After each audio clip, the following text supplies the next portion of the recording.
Assalamualaikum warahmatullahi wabarakatuh. Selamat malam Bapak Jules.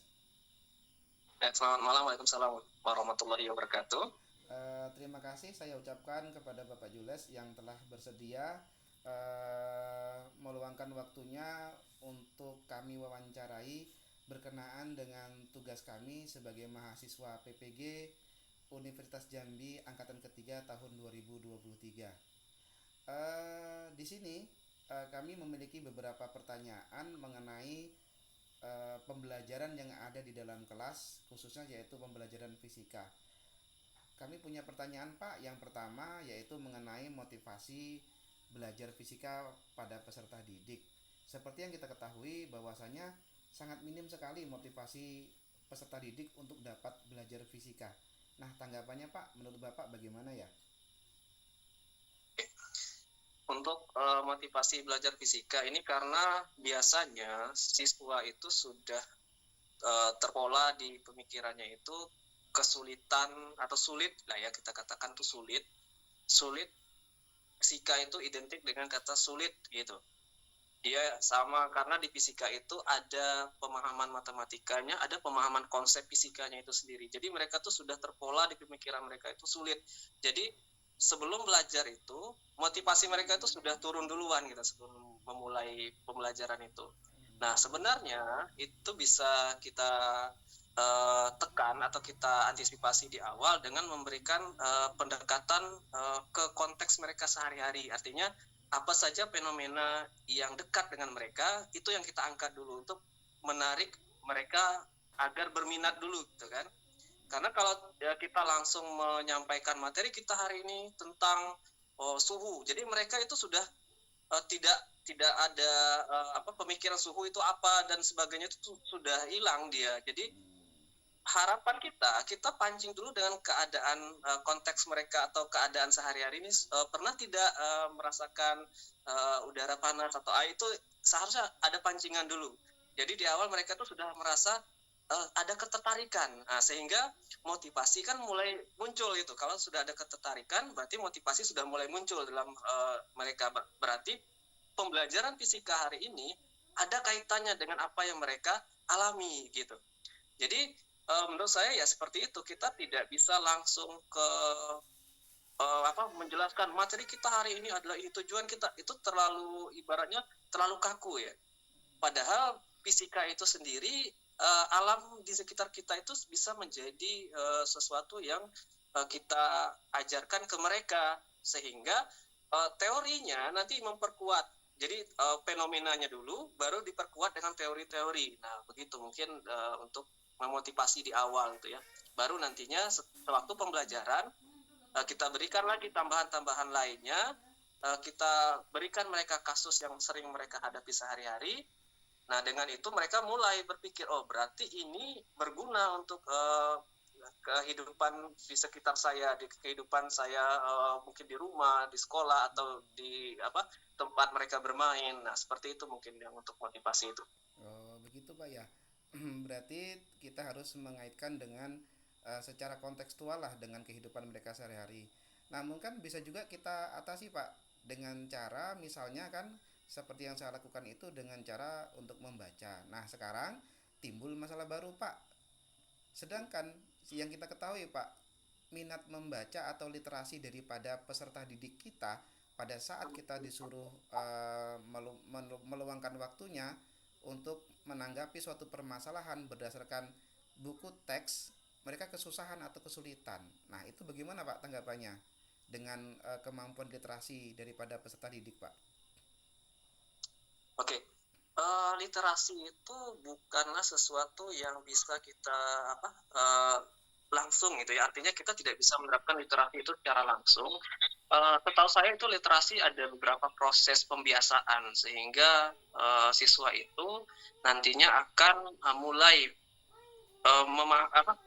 bisa literasinya menjadi tinggi saat mereka itu sudah terbiasa. Jadi pembiasaan ini yang mungkin perlu dilakukan di awal gitu ya.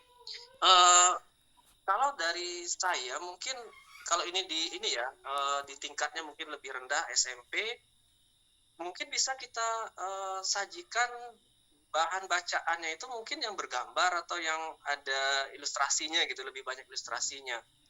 Karena begini, kalau saya sendiri melihat buku bacaan yang buku teks yang penuh dengan tulisan-tulisan itu sangat membosankan ya, sangat membosankan terus terang itu, karena memang siswa kan tidak terbiasa tadi, berbeda dengan buku yang dari perguruan tinggi yang memang itu lebih kebanyakan di situ kan memang bacaan yang memang harus dipahami bacaan tersebut. Nah, mungkin ini perlu pembiasaan lah di awal, bagaimana siswa itu terbiasa dengan bahan bacaan. Nah, bacaannya seharusnya tidak terlalu berat ya. Makanya tadi saya katakan di awal bahwa untuk fisika itu harusnya punya ilustrasi yang menarik. Padahal kan fisika itu sendiri fenomena kan lebih banyak di situ. Nah, kalau mereka melihat adanya ilustrasi dan ini ketertarikan itu muncul. Nah, membiasakan itu, saya lupa beberapa teorinya itu, di awal kita harus membiasakan siswa itu membaca sedikit demi sedikit. Jadi 5 menit atau 15 menit itu untuk memahami dulu. Nah, kebiasaan itulah yang kalau sudah terpola kebiasaan mereka, maka dengan sendirinya mereka sudah tidak lagi kalau kita katakan membaca itu lumayan membosankan kalau bagi orang yang tidak terbiasa. Nah, bagaimana mereka literasinya bagus, sedangkan mereka hanya untuk melihat buku itu saja tidak tertarik gitu kan? Nah, jadi pendapat saya seperti itu, Pak. Begitu Pak ya. Berarti kita harus intinya membiasakan terlebih dahulu Pak ya. Eh, Ya. oke Pak, ini berkaitan dengan Kemudian, pembelajaran fisika uh, kembali. Setelah kita melakukan pembelajaran, biasanya kita kan memberikan soal-soal. Nah, ketika kita melakukan soal latihan, maka di sini ada kesulitan daripada peserta didik untuk menjawab soal-soal tersebut. Nah, ini kan kaitannya dengan literasi numerasi.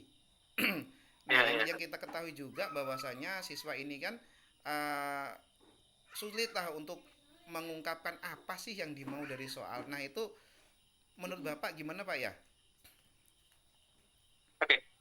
Kalau untuk numerasi di sini mungkin ada peranan dari matematika ya. Kita juga tidak bisa berdiri sendiri di fisika itu karena fisika itu bahasa yang digunakan dalam memahami konsep itu adalah bahasa matematika.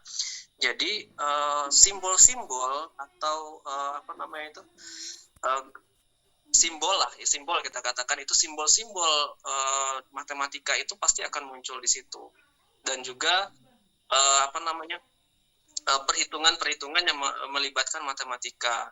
Nah, di sini memang harus ada, kalau pendapat saya itu harus ada peranan juga dari guru matematikanya di sini ya, karena fisika itu kan tidak bisa mengajarkan matematika ya.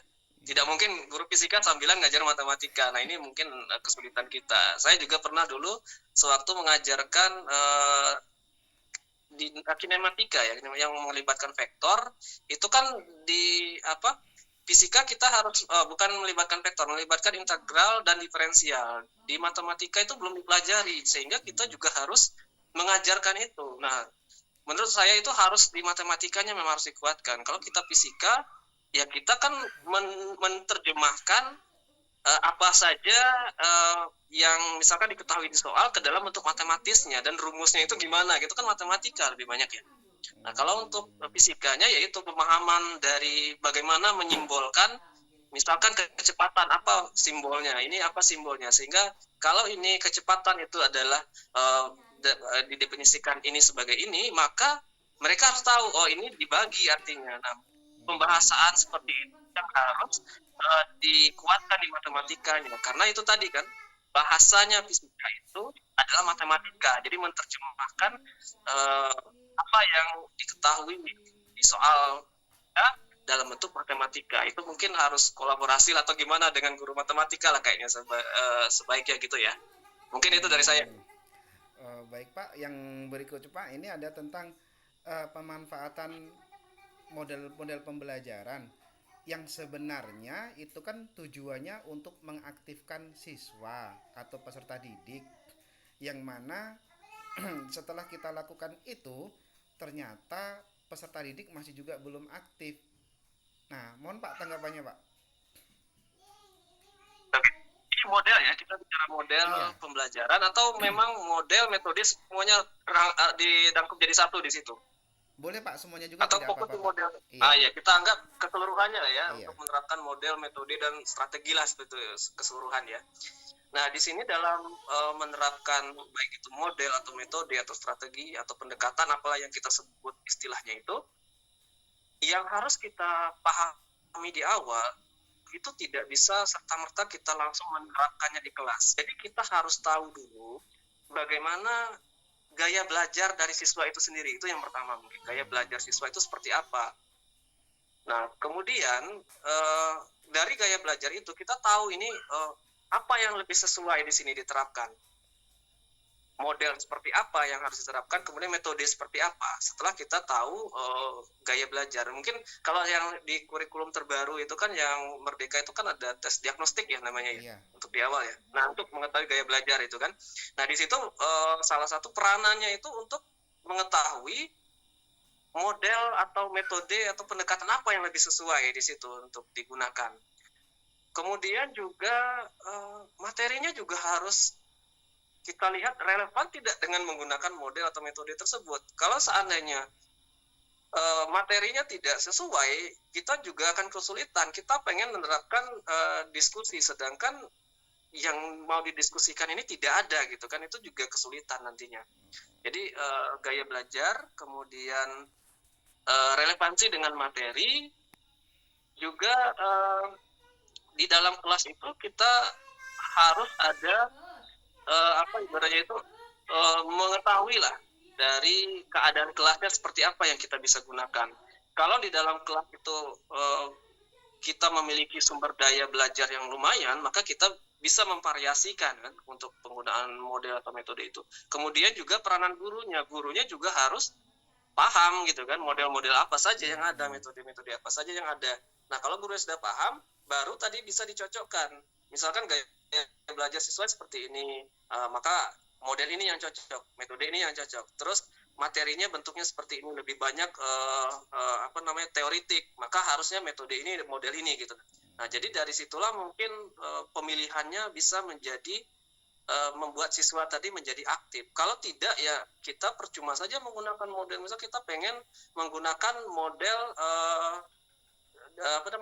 discovery learning misalkan, discovery learning, sedangkan ini lebih banyak yang sifatnya hitungan gimana kita mau ini, atau hitungannya ini bisa tidak kita kolaborasikan dengan model ini dalam pembelajaran itu. Kalau bisa berarti oke, kalau tidak ya jangan dipaksakan gitu kan. Jadi pentingnya kita tahu karakteristik dari model metode itu terhadap materi kita dan gaya belajar siswa. Mungkin itu kalau yang untuk model tadi. Oh, begitu Pak ya. Berarti di sini kita harus menyesuaikan antara penggunaan model dengan pola belajar peserta didik itu bagaimana begitu Pak ya. Sehingga nantinya peserta didik dapat aktif dalam pembelajaran fisika. Oke Pak, yang berikutnya Pak, ada pertanyaan berikutnya. Karakteristik dari materinya juga. Oh iya, karakteristik dari materi. Karakteristik materi. Oke. Ini Pak, berikutnya lagi Pak, pertanyaan untuk yang selanjutnya yaitu berkenaan dengan teknologi informasi dan komunikasi. Nah, ini kan udah zaman semakin canggih. Nah, tapi ternyata kurang dimanfaatkan dengan baik TIK ini oleh peserta didik, yang akibatnya peserta didik itu jadi bosan dalam pembelajaran fisika. Padahal kita sudah berusaha sebagai guru untuk menampilkan atau pemanfaatan TIK sedemikian rupa agar pembelajaran menjadi lebih menarik. Begitu. Tanggapannya Pak? Oke, kalau untuk pembelajaran yang melibatkan teknologi informasi dan komunikasi, saya juga ibaratnya itu tidak bisa semua materi kita suguhkan seperti itu. Ada juga materi yang mengharuskan kita itu mencoba langsung dengan metode demonstrasi ataupun praktikum. Kalau memang materinya ini yang ada, kalau saya membaginya gini, ada yang sesuatu yang tidak bisa dibawa ke dalam kelas, baik itu karena dia pengaruh ukurannya yang besar atau yang kecil, atau ada fenomena alam yang tidak bisa langsung kita lihat dengan dengan mata kita atau melibatkan panca indera kita secara langsung, maka itu harus digunakan teknologi informasi dan komunikasi tadi, atau apakah dia menggunakan simulasi atau animasi atau video dalam bentuk video, itu memang harus. Tetapi kalau misalkan kita semua setiap kali pembelajaran itu harus menggunakan TIK, nah ini kayaknya kurang pas ya, karena tidak semua materi itu harus menggunakan TIK. Ada materi itu yang lebih lebih bagus langsung, pengalaman langsung siswa. Dan juga ingat tadi, kita kalau kembali ke belakang tadi, ada gaya belajar. Gaya belajar itu kan ada yang melibatkan visual, kinestetik gitu kan. Jadi ada siswa yang tidak terakomodir di situ. Jadi siswa yang aktif tadi tidak terakomodir karena dia harus disuruh nonton di depan atau memperhatikan slide presentasi. Itu kan tidak sesuai tadi. Maka tidak selalu TIK itu digunakan, tetapi harus dipilih atau dipilah materi mana yang sesuai dalam penggunaan TIK. Misalkan tentang tata surya, itu jelas tidak bisa kita tetapi ada modelnya juga mungkin bisa, tetapi lebih realnya kalau kita lihat kan dalam bentuk video gitu kan, atau dalam bentuk animasi, itu lebih real kita lihat. Nah, ada juga yang harus memang kita praktekkan langsung. Nah, disinilah tadi pembagian antara yang mana yang gaya belajarnya visual, yang mana yang audio visual, mana yang kinestetik, itu sudah ada masing-masingnya mendapatkan porsinya untuk penggunaan tadi. Nah, mungkin nanti bisa dicek itu kira-kira materi mana yang harus menggunakan TIK dan mana yang tidak harus menggunakan TIK, dan lebih efisien dan lebih bagus itu dipraktekkan langsung. Mungkin dari saya seperti itulah kalau pandangan saya untuk penggunaan TIK dalam pembelajaran itu. Oh, begitu Pak ya. Jadi bagaimana Pak tanggapan Bapak dengan pemanfaatan TIK, contohnya smartphone yang ada pada peserta didik, namun ketika kita manfaatkan sebagai sumber belajar, kenyataannya itu bermain. Jadi kan pemanfaatan TIK yang salah guna jadinya menurut saya Pak. Nah, itu bagaimana Pak? Oke, pemanfaatan smartphone itu untuk sebagai sumber belajar itu ada banyak, barangnya itu ada plus minusnya lah gitu kan.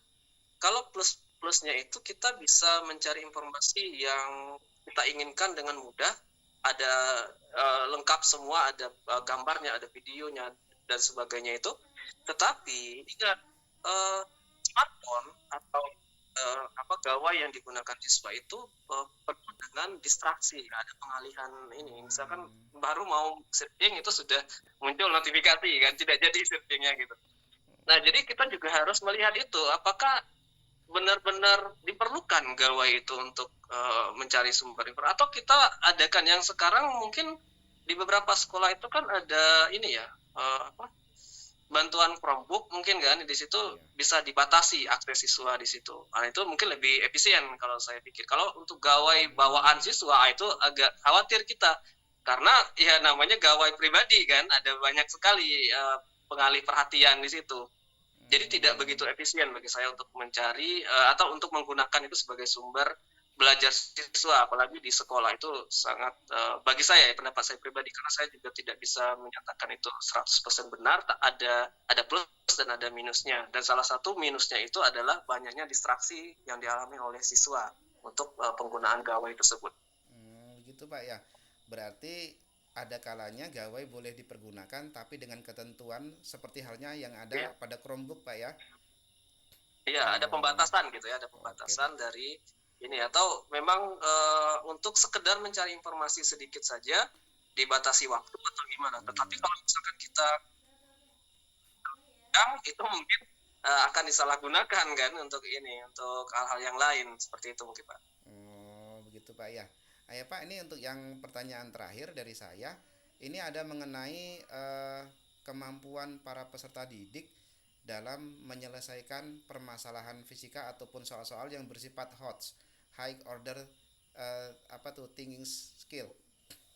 Seperti itu Pak. Kenyataannya kan pada tingkat lot saja masih kesusahan, apalagi ini tingkat HOTS kan begitu Pak.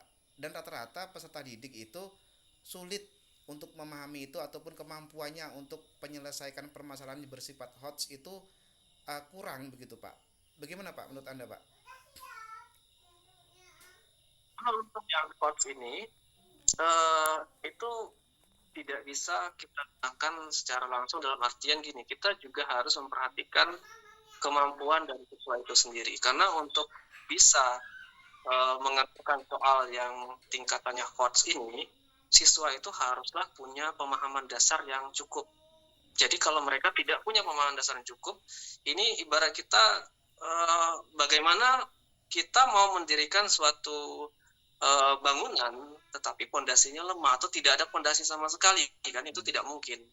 Nah, jadi di awal harusnya itu tidak dipaksakan, tetapi pelan-pelan kita angkat. Kalau pemahaman siswa itu sudah mulai bagus, sudah mulai kita anggap ini sudah sesuai, maka kita mulai sedikit demi sedikit itu mengarahkan ke yang host tadi, soal-soal yang host tadi. Kalau tidak, maka itu akan percuma saja. Saya kira itu hanya untuk apa istilahnya mempersulit siswa, dan inilah yang membuat siswa itu semakin tidak termotivasi kan, karena mereka tidak memahami itu. Dasarnya mereka masih lemah, kemudian disodori dengan soal-soal yang sulit, hots itu, ya, dan mereka semakin tidak tertarik. Nah, ini paradigma awal tadi bahwa fisika itu sulit semakin terbukti di situ gitu ya. Nah, jadi pemahaman awal dulu, pemahaman dasarnya dulu dikuatkan, kemudian pemahaman dasar ini dilatih mereka untuk dihubungkan dengan fenomena yang ada di sekitar mereka. Setelah mereka paham apa saja pemahaman dasar, apa saja kaitannya dengan fenomena yang ada di sekitar mereka, barulah mulai dicoba kalau permasalahan seperti ini bagaimana tanggapannya. Mulai dinaikkan sedikit standarnya. Tadi ini contohnya seperti ini. Kalau ini gimana? Kalau ini gimana? Nah, itu juga dalam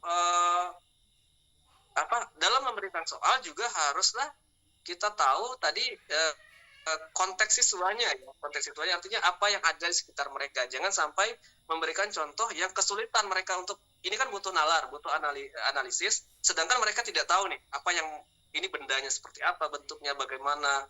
Karena mereka tidak pernah melihat itu, tidak pernah langsung berinteraksi dengan itu. Atau kita bisa memberikan dulu, kalau memang benda itu tidak bisa dihadirkan atau fenomena itu tidak atau jarang mereka temukan, kita bisa mencontohkan dulu tadi, baru bisa dihubungkan dengan yang trik tadi. Nah, ini triknya seperti ada videonya, kemudian mereka sudah mulai paham, baru nanti kita tingkatkan bagaimana kalau seperti ini fenomenanya, bagaimana kalau seperti ini fenomenanya, gitu kan. Nah, jadi kita memberikan suatu permasalahan kepada siswa itu tidak bisa langsung disodorin, tidak bisa langsung disodorin. Kita harus memberikan dulu di konteks mereka, baru kita hubungkan dengan beberapa hal yang lebih tinggi daripada yang pernah mereka lihat, gitu. Kalau untuk yang host tadi, kemudian juga harus membiasakan siswa itu berpikir tidak standar, gitu. Tidak standar, artinya dia harus berpikir kritis, tidak standar seperti pemikiran yang ibarat kita kalau di fisika itu kan kebiasaan kita diketahui, ditanya itu kan terpola, gitu ya. Sedangkan itu kan tidak seperti itu, dia harus kalau ibaratnya kalau di istilah yang sering kita dengar itu berpikir out of the box, gitu ya, di luar kotak, gitu. Jadi mereka harus mampu untuk itu. Bagaimana cara mereka mampu kalau kita tidak membiasakan mereka itu lebih penting daripada kita menyodorkan langsung, sehingga imbasnya tadi mereka merasa benar nih fisika ini ternyata memang sulit, gitu kan. Jadi paradigma itu kembali terulang, gitu. Fisika itu sulit, padahal fisika itu sulitnya karena belum dipahami saja. Kalau mereka sudah mulai ini bisa, ketertarikan kita muncul, karena biasanya orang-orang yang sudah mengerjakan soal fisika dan mereka paham, mereka pengen lebih lagi, soalnya lebih tinggi lagi. Ini saya belum puas yang kayak gini, soalnya terlalu rendah, ini saya pengen soal-soal yang lebih mengasah kemampuan saya menganalisis lagi, gitu. Nah, mungkin di situ peran kita, bagaimana cara supaya host itu bisa kita terapkan di dalam kelas. Begitu mungkin dari saya, Pak. Oh begitu Pak ya. Berarti ya kalau saya simpulkan tadi, yang pertama kemampuan dasar dulu yang kita benahi. Iya, kemudian ada juga mungkin ya ini berjenjang kali Pak ya untuk Iya, pemberian betul. permasalahannya dari mulai yang rendah sampai ke yang hot ujung-ujungnya seperti itu. Begitu Pak ya. Ya, Ah, kemudian yang tadi kita harus sering menghubungkan dengan konteks ke siswanya itu, konteks di kehidupan mereka, fenomena-fenomenanya. Kemudian kita apa? Kita arahkan mereka untuk bisa berpikir kritis. Kalau seperti ini permasalahannya, nah mereka bisa memecahkan dalam bentuk permasalahan. Nah, gitu. hmm, gitu Pak ya. Oke Pak, dari beberapa pertanyaan tadi sudah dapat saya simpulkan bahwasanya permasalahan-permasalahan yang ada dalam pembelajaran fisika yang pertama adalah yang harus kita rubah terlebih dahulu sepertinya adalah mindsetnya dulu terhadap pembelajaran fisika. Bahwasanya fisika itulah tidak sulit begitu. Yang saya pahami dari keseluruhan tadi Pak ya, termasuk dari literasi, termasuk dari materi sampailah materi HOTS.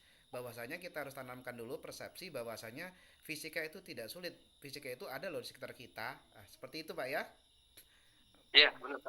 Oke Pak, terima kasih Pak atas waktunya, atas kesediaan Bapak untuk kami wawancarai, telah mengganggu waktu daripada Bapak Jules Nurhatmi. Saya ucapkan terima kasih. Saya cukupkan Pak sampai di sini saja. Wassalamualaikum warahmatullahi wabarakatuh. Waalaikumsalam warahmatullahi wabarakatuh.